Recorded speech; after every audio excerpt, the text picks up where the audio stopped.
Love your neighbor as you love yourself. Yeah, that's not always easy. I feel there's always been a misconception around this passage of scripture in the Bible where the idea that is put forth is that you ought to love your neighbor and do as your neighbor says you must do, regardless of the circumstance. And so the misconception is that I need to be a yes man in order to show that I love my neighbor. But that's not always the case, or rather that's not even the proper way of looking at it. The proper way of looking at it is looking at the fact that love your neighbor as yourself is based on the premise that you love yourself. And so the starting point of this entire phrase is you. Before you could love someone else, you need to love you. You need to take care of you. You need to look after you. And so that comes with a certain amount of responsibility and discipline, which is not always easy to do. And so love your neighbor as you love yourself means that you work as hard on yourself as you can possibly work. And then when you have matured enough, when you have grown enough, when you have reached that level where you are able to take care of yourself, you can now move on and take care of another person. You can now move on and love another person, because the idea of love is not always based off just mere words of saying, hey, I like my neighbor, or hey, I love this person. No, it's always based on duty. There's a responsibility and a commitment that comes with that word. And so love yourself. Love yourself doesn't mean that you are arrogant. It doesn't mean that you're pompous. It doesn't mean that you have an inflated sense of importance.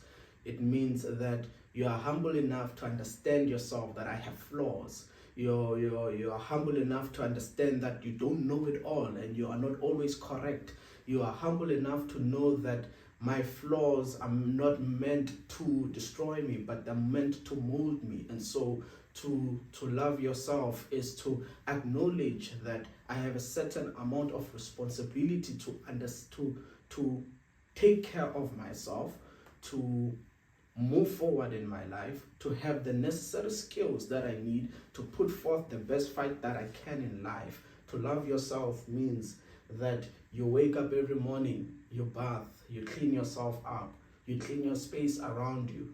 Whatever it is that you do, you ensure that you do it to the best of your ability. To love yourself, it means that your heart is open enough to say, hey, I need the help that I can get from any other individual on how I can possibly love myself. To love yourself doesn't mean that you act resentfully towards others and do things that you would not normally do. It means rather that you act selflessly and humbly and tell the next person that, hey, look, I'm not perfect, but there is a certain level of flaws to me.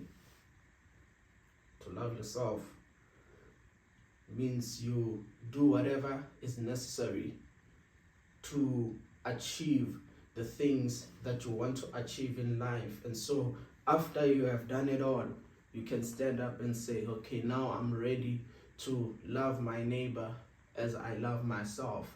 I'm ready to stand assertive and say, neighbor, I hear you, but I'm not going to do it because I don't have enough in me to give to you. But what I do have, I can provide. To love your neighbor as you love yourself means you stand up for your neighbor back to back when things are going bad, and you know that you have the resources, you know that you have the ability, you know that you have the knowledge to assist the next person. And so to love yourself as you love your neighbor means that you start with yourself and be self-sufficient enough to assist others. And so the message today is,